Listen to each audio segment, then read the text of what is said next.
A 1, 2, 3, 4. Oh, hello.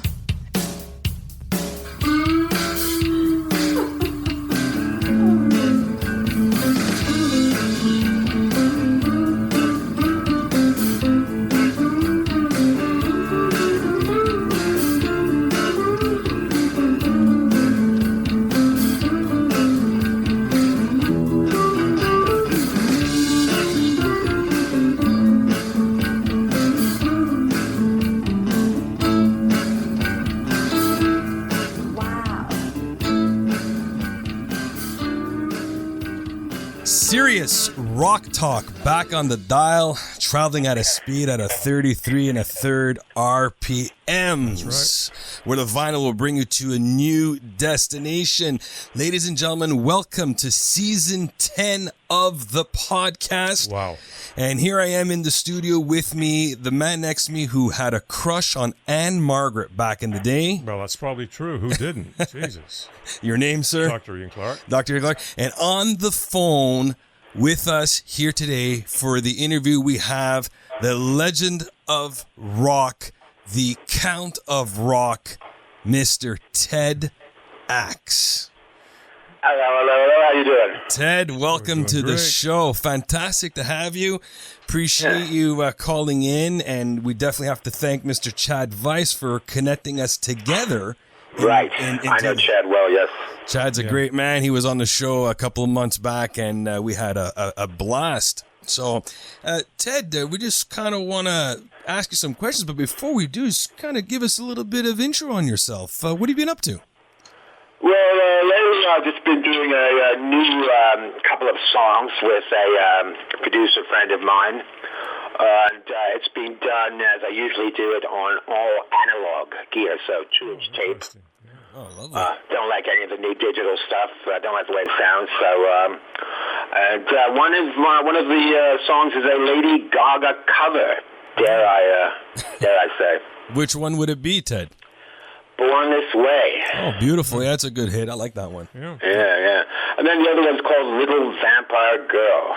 Oh, Little Vampire Girl. Little Vampire Girl. Yeah, it's my original, one of my new ones. So we're hoping that does well in circles best left untalked about. Well, this is fantastic. Well, so Ted, you ready for some in-depth questions? Absolutely. All right. I will start it off with you, my friend, and here we go. Ted, when did you start writing and producing music, and what or who were your early passions and influences? Yeah, well, when I was about 18, I wrote a song about the Pink Zone in Mexico City, where my dad was the Canadian ambassador. It was called Ozona Rosa. So I wrote that on my 12-string acoustic guitar, and then I started to go to a university down there in the middle of Mexico. It was a half American, half Mexican university, and I went to art school. So I started to listen to various artists and jam around with various bands in that area. I guess some of my earliest influences were Alice Cooper. Oh, good. Love It to Death and School's Out were my favorite albums. Oh, yeah. Then, I used to live in Ottawa. And I remember taking off high school one day in the afternoon and going down to, hitchhiking down to see the Alice Cooper show at the Civic Center. Oh, wow. Yeah. And the roadies picked me up. They were on their way to the show, and they saw a likely-looking character, and they picked me up, and that was my first experience with Alice Cooper and cocaine, because they had a bunch of that. They passed it back to me. I didn't quite know what to do with it, but there's a dollar bill next to it, and they said, put that up your nose, and you'll be fine. And so I helped set up the show at Alice Cooper and wanted to run away with the circus, but they weren't having it. I was too young. I think I was 16 at the time. And you're alive to tell about it, Ted. That's fantastic. Absolutely. Some of course, the Beatles were probably my favorite band growing up. And I think that the world is much less now because the Beatles broke up. Like every year there was a new Beatles song, a new Beatles album, and it just kind of measured the time for us all. And after that, of course, it was the Stones and some of the. I started writing stuff for the Action, punk stuff. And the Action was, of course, Ottawa's first, and some say Canada's first punk band that I was a singer in. Wow, that goes way back.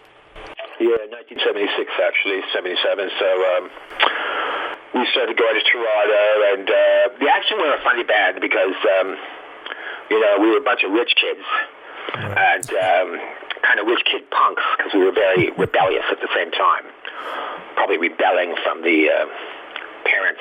Yes, And so we used to have a house gig at the Chaudière Club in Gatineau. Oh my goodness, that's a stone's throw from where I am, actually. That's, Yeah. So we played the Chaud. Oh, the And the Action were a funny band because we were doing like 4 to 6 sets on the weekends to bikers mainly in the Chaud of covers from the day, like Thin Lizzy, Queen, Stones. Then started getting into punk and started incorporating punk covers like the Ramones and the Clash and Vibrators. And then eventually we started playing at a club downtown on Bank Street called the Rubber's Den.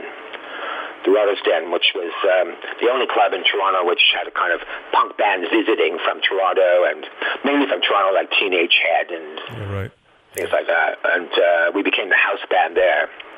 And so I'd have to say that the Action were kind of, we were punks, but we're kind of also not punks because, Daddy was an ambassador in Mexico, so I wouldn't say that's like Sid Vicious's dad or anything, but because of that, perhaps I was even more rebellious.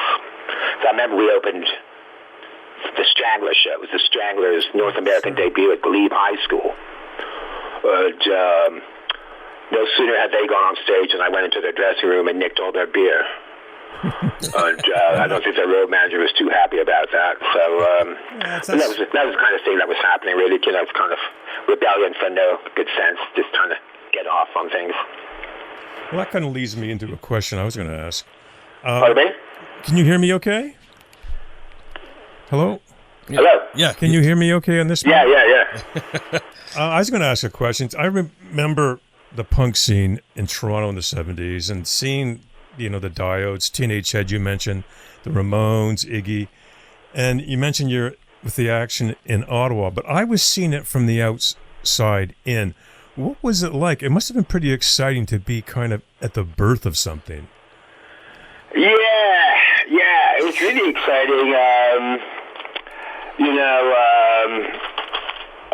Like I said, the Action was started off in a punk club and the Chaudière, playing for bikers, and then got into started going to Toronto from Ottawa, started touring around Toronto and Ontario. And I went to England at that time. Okay. And at that time, New Rose by The Dad was like the first punk single. It was actually on the charts. And I had the long Peter Frampton-like locks. And I was going to clubs like punk clubs on Wardour Street, the Oxford Club, and I saw the Vibrators and the Clash there. And I remember this guy in this Nazi, with a Nazi armband around his trench coat, started going, Serve City, USA, when he saw me. And so, I stuck around London, starved for a bit, then came back and started heavily getting into punk with the Action. And we actually got a record company out of Montreal called Montreco Records, and we did an EP. And then got a New Wave Management. They were called New Wave Management, and they got us a tour with the Ramones. Wow. Yeah, 20-city U.S. tour of the Ramones in the summer of 1978. Well, the Ramones were great. Yeah, so that was crazy stuff, like in America at that time, every loony bin in the States was using punk as an excuse to just go crazy in front of the stage. So, but the action again, we're punk, but I was really heavily into glam rock as well. So, I was still wearing makeup and stuff, heavy eyeliner and the odd lipstick and blush. So, and we had the kind of still longer hair, like the Ramones. I suppose maybe that's why we got the gig. And the Ramones were cool to watch every night because they were like, the epitome of the 1, 2, 3, 4. Yeah, they really were. Those little 2-minute songs, Yeah, great songs. So, but that's how it was, and I think the States seemed a lot crazier than Canada, where we were all from. Yeah, really. Yeah, that's usually the case. Ted, for most artists, originally is preceded by a phase of learning and often emulating others. What was it like for you, and how would you describe your own development as an artist and the transition towards your own voice? Right. I was a good aper at first, and I was kind of into Mick Jagger, ragdoll gestures on stage. Then I discovered Alice Cooper and Bowie and became much more theatric in a sense, I guess, trying to emulate them in a way. I find... and then Iggy and Johnny Rotten, Bowie. It was all kind of a mix of that, with the glam rock, punk rock, glam punk, I had been called. Then I discovered, I guess, my own limitations were gone when I heard Bowie and realized that I could write about other things and whatever, drinking beer and the usual things that punk singers write about. Yeah, right. No, I think Ziggy Stardust, I wore that album out, I think. I think a lot of us have worn it. He was just like, he's always known as the brilliant one, right? Right. And he just was at a new level. Same with Queen. Queen was at a different level for their time. Yeah, absolutely. And, I found myself at Free Jack, Mick Jagger movie in L.A. when I lived there. The after party for Free Jack, where Bowie and Jagger were suddenly like 5 feet in front of me, sitting at a table with a man. Wow. So of course I had to go over and meet them both, and I found Bowie very cordial and very strange to be that close to someone with those eyes. Yeah. Oh, yeah. Just the Jagger's just kind of pissed, that I was interrupting them. So, but what do you say, right? To these two guys. So, but yeah, I found myself through emulating others, I suppose, as most little rock and roll singers do. And then I found my own style. It's definitely a mix of the glam rock and theater, all my theater stuff, and punk at the same time. Actually, I was listening to a song of yours, I think yesterday, if I can recall, it was called Femme Fatale. Oh, yeah, right. That's a great song. I was listening to that, and I took off my headphones, and I thought, the first thing that struck me, I said, it sounds like Mick Ronson produced this. Right. Well, it's funny because my other guy in the action, Paul Phantom, he was produced by Ronson. Oh, wow. In New York. And I was produced by Chris Spedding. Oh, I know Chris Spedding. Yeah, he was great. In L.A., yeah. And in a way, it should have been the other way around. He should have been produced by Spedding because he's way more of a purist slide guitarist, plays an open tuning. And I'm way more the glam rock guy. But I did meet Ronson. He's like an incredibly understated guy. Didn't appear to have any, of the usual ego trappings that other great guitarists have. Oh, he was great, and he did a lot of great Bowie productions. Absolutely, yeah. He was. A lot of people don't realize that he scored all Bowie's stuff orchestrally, and he was the guy who scored it all as well as wrote some of those great parts. Like I don't think the Ramones would have been around had it not been for I think Ronson wrote that song for Bowie. Yeah. He was great with this stuff. Yeah. So, but that's how it all starts. I do find sometimes singers, although you can tell a singer apart from their own style. I do find some singers rather limited in their tones and variations. Some singers just sing the same thing over and over again, kind of. But I like to try to mix it up a bit, different voices. I suppose I have several different hundred voices because I'm a bit of a schizophrenic, being a Gemini, as it were. You mentioned you spent time in the States, and you spent time in Ottawa. What are some of the differences between the two countries in terms of recording or live music? Yeah, well, I grew up in Washington, D.C. as a boy. Yeah. Then spent some time in L.A. in the 90s and Seattle in the 2000s.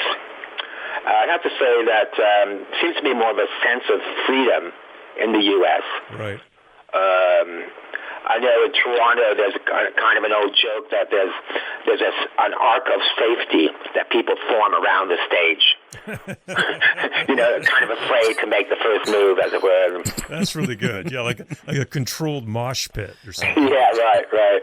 As Canadians, we're kind of so self-conscious about the way we exhibit our freedoms. I know. In a sense, but it seems to be more of an exciting vibe in the States. And although pay to play started in L.A. when I was there, clubs like the Whiskey and Roxy, where you had to pay a certain amount to play there. Oh. Now it's in Toronto, and almost all the clubs are making you pay a sound man and room fee, $125.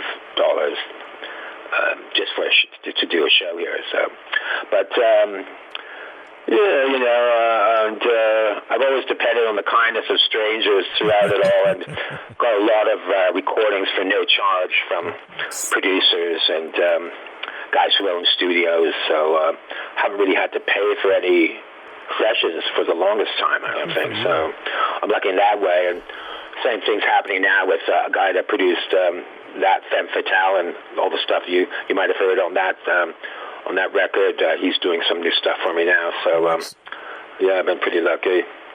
Well, that's pretty good, Ted, to hear. I just hope whenever you perform at the Horseshoe Tavern, they don't charge you. Right. I don't know, the Horseshoe, I think there is one. I think they do charge now. The El Mocambo, all these rooms are charging, and it's really kind of insane because, who wants to do that? Pay. I remember when I was in L.A., there was, it was apparently like 400,000 bands spinning their wheels in the parking lot. That's the way the music scene was compared to there. It was very hard to get a weekend show in Los Angeles because there was so much competition. I can remember reading about the guy who ran the Troubadour, and what a difficult guy he was. He had all this power, right? Yeah, you're funny you say that because I think I was banned from the Troubadour at one point. I think I told the crowd to shut up, and he didn't like that. Okay, that was it for you, yeah. Well, remember, they're there to see you, Ted, right? Not that. I know. That's just the old punk coming out at me, sometimes. I can't help it. Ted, can you describe a creative process based on a song or album that's particularly dear to you? Where do ideas come from, or what do you start with, and how do you go about shaping your own ideas to form this? Yeah, well, I write in a form of kind of cinema verite. And for my subject matter, I write about usually toxic relationships that I may have been through and characters I've met. The lyrics are kind of cathartic for me. And so I suppose I start with a riff first, and then I become infatuated with the chorus, and then put the lyrics to that while I'm going along. So it's kind of like that kind of thing, and it becomes an art for me writing songs. So I suppose that's the way it goes, really. And I like to think of myself as my own art, so I don't want to be limited to just writing songs about, like I said, usual things people write about, picking up girls and drinking beer and bars and whatever. So you mix it up with things that have happened to me, toxic relationships, Yeah, and then there's relationships like femme fatale that you were talking about, which is kind of like I like Martha Hoople. Yeah, so that was kind of like my Martha Hoople ballad. Yeah, that's very Ian Hunterish. Yeah. Femme fatale being the lovely woman that I'd met at that time. So it's really about the way I go things. I go through, playing a song like that, writing it. It's the riff first, then tying the lyrics together with it. Well, there's always that one woman, Ted, that just seems to, I don't know. Femme fatale. Yeah, they always seem to play with your heartstrings, or you're something you always think about in the past. Like, damn, wonder what she's up to these days. Well, I married mine, so I'm okay. Good for you. Hey, congratulations on that one, sir. Right. Yeah, she was actually the singer in a band I haven't talked about called Chroma Key, which I formed in Toronto in the 80s when I moved here from Ottawa. And we started a band here that was very influenced by Bowie, Nina Hagen, okay, and Bauhaus, I suppose, those three bands. Wow. Yeah, so, started writing songs like arabesque kind of riffs and different infatuated by different ethnicities, like Fela Kuti from Africa and Arab music, and so getting that Bowie influence coming out, and that was very theatric, that band. Oh, Bauhaus in their prime, no one sounded like them, man. I remember them clearly. Yeah. We saw Bauhaus twice. Once at, if you can believe this, the Beacon Arms Hotel on Slater Street, I think it's called. Or is it? Downtown. The Broken Arms, we used to call it. Bauhaus did that. Cramps played there. A lot of good bands played there. Perry Boo.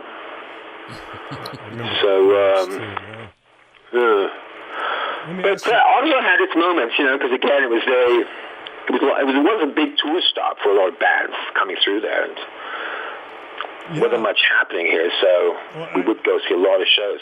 I used to get in free a lot to the Civic Center by pretending I was in the band or the road crew, just kind of knocking on the garage door. Go on with the band. Security guy would 16-year-old security guy would open the door and go, "Oh, okay." So you just kind of walk in. That sounds very Canadian too. The security here is non-existent. It's a free for all. Yeah. But I used to also like the Ottawa X. Oh my God, that's going way back. I don't. That's right. So August coming up. It was like there was a black burlesque strip thing on the Midway called the Coppertone Review. And that was very influential in my summers. I bet you it was, yeah. A lot of kind of cracked out black strippers on stage on the Midway and coming up from Louisiana and Georgia, so that was a big influence. I always liked that. But Ottawa had its moments, again, it was very kind of localized, so it was easy to get around, and a lot of different things happening. Yeah, in fact, I just found this out, maybe a year ago. There's a great Hendrix, I guess it's not a bootleg anymore, recorded in Ottawa. Yeah, I heard about that one. We were talking about it. It doesn't make sense. Yeah, he played here and recorded himself. Out of all places, Ottawa. Jimi Hendrix. Right. Elvis has fond memories of Ottawa eating lunch at the Newport restaurant off of Richmond. And obviously, Ted, you know about the Newport restaurant. And, of course. And the owner Mo had both the Newport and Donna's Express. Now he merged it all into one. And actually, I went there for lunch, and he's got his picture with Elvis. He's got a whole bunch of Elvis dishes because Elvis came here, I guess, in 56 or 57, something like that. And he got to meet him, and he took the photo, and it was all over the paper. It was insane. Wow. Yeah, I know, it's crazy, but like just out of all people, right? Like out of all, you never would suspect, but it's just kind of cool. Some certain things you hear about bands or how things had recorded. It's just insane, and I love stories like this. Right. Do you have a favorite performance venue, Ted, that you've that could be the size of the room or the city it's in, or something. Yeah, well, I always liked the Opera House in Toronto. Oh yeah, I know. It's one of my favorite venues to play, and it's definitely inhabited by some form of past ghosts. It's got a kind of an old world Gothic ambience to it, ambiance, as it were. And I played the Whiskey and the Troubadour and the Roxy in LA.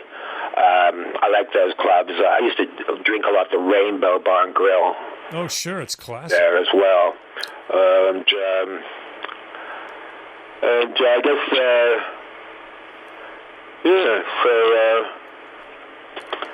so really, those are my kind of favorite clubs.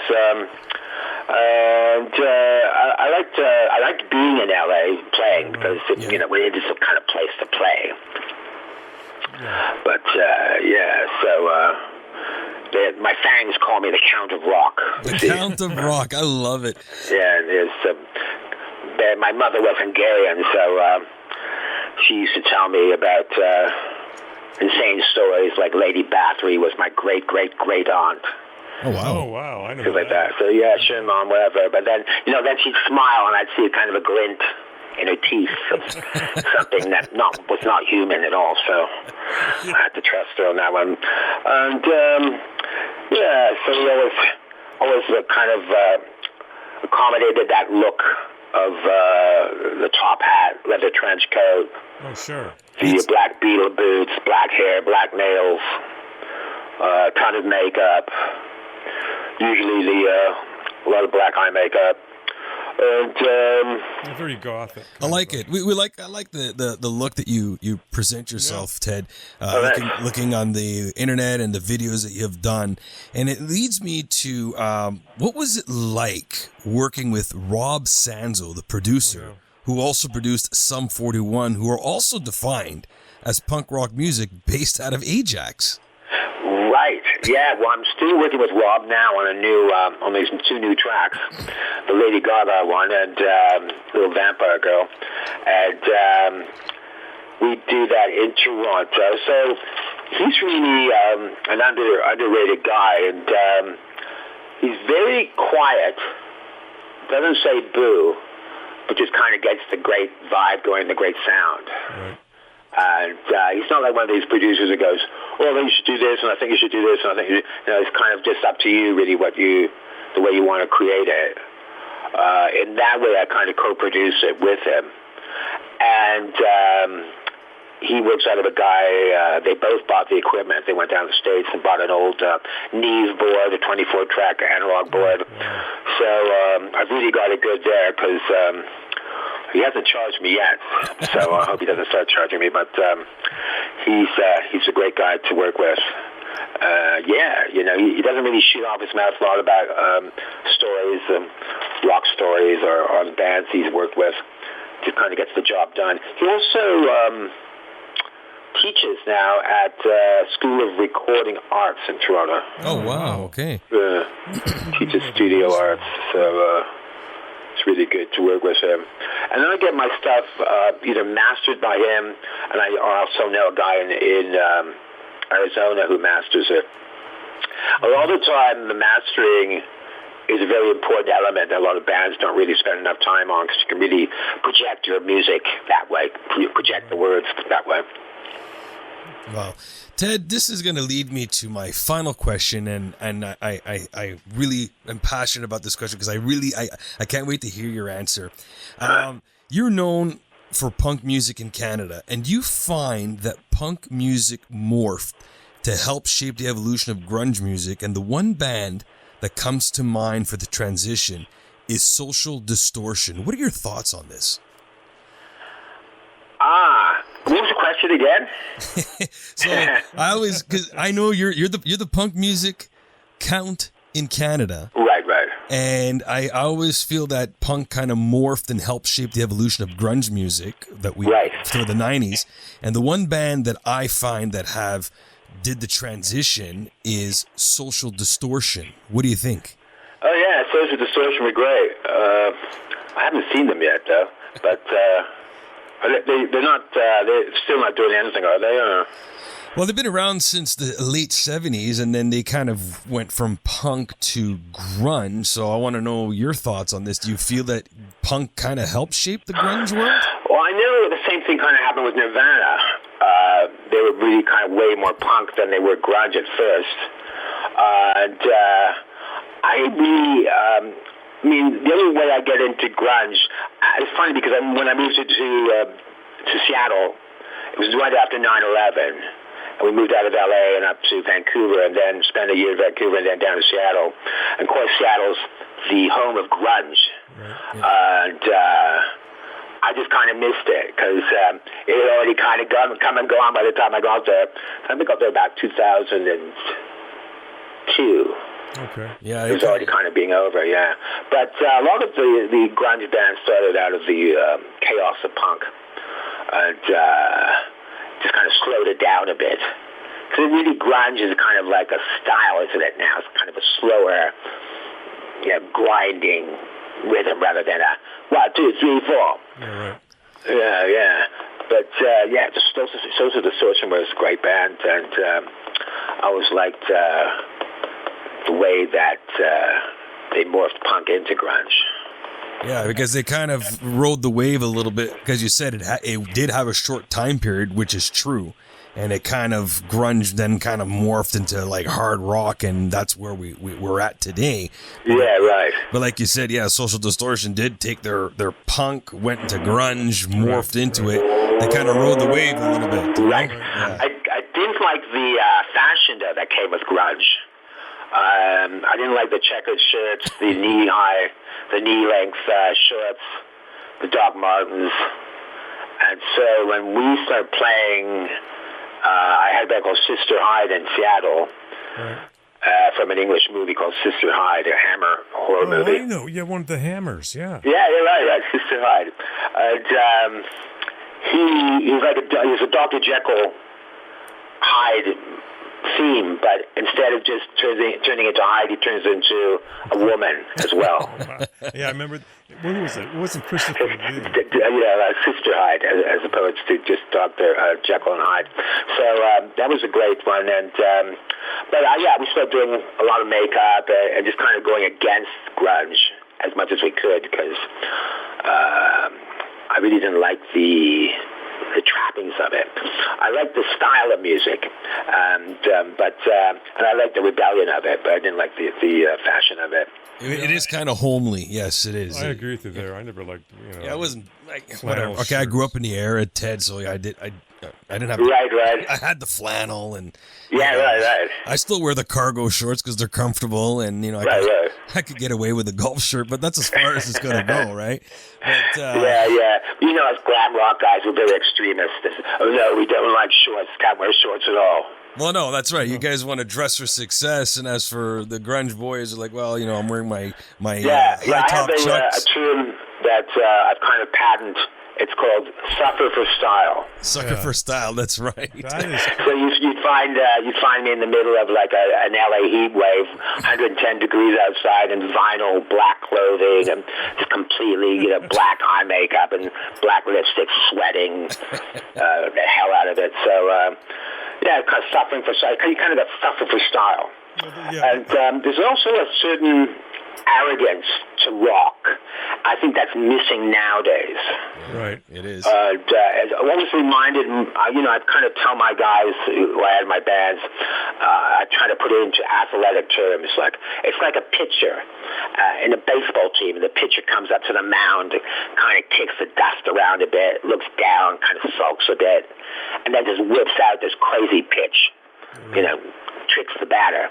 So it's kind of like that kind of arrogance, kind of go up to the stage like that, like very kind of sulking, and I'm not really one of these happy-go-lucky guys, so I like to kind of portray that counter-rock image on stage.